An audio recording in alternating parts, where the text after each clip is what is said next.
what kind of pressure would cause damage? I don't know. Well, the newer the boat, the more pressure you can have, and the older the boat.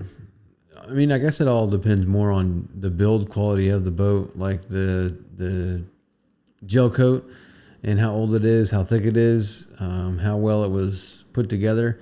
Older boats, obviously, the gel coat gets drier. Any voids in the glass where the gel coat, it'll start chipping.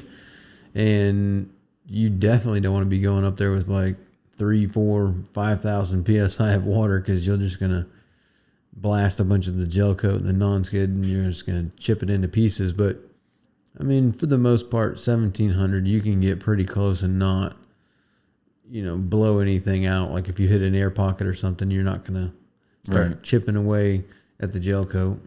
What's the most you've ever used? Like, have you ever caused damage to a boat with a pressure washer? Yeah, especially when you're doing bottom paint, like cleaning the bottoms off.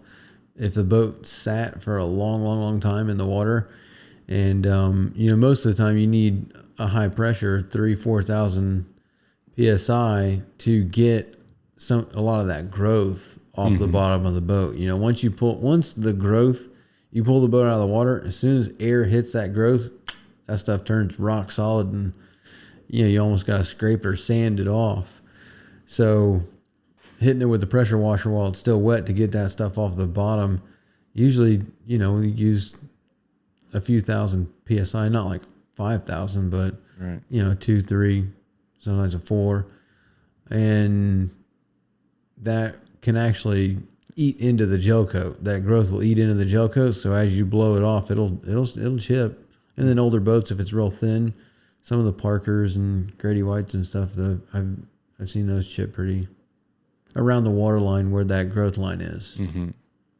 So yeah, I've chipped some out. I mean, they're old. I've watched people get inside their boat and try to pressure wash stuff out and blow holes all through the inside of the boat. It's like, what are you doing? Like, it's unnecessary. Jeez, after the first one, you'd think like, maybe I should. Yeah, maybe I should back off a little bit. Yeah.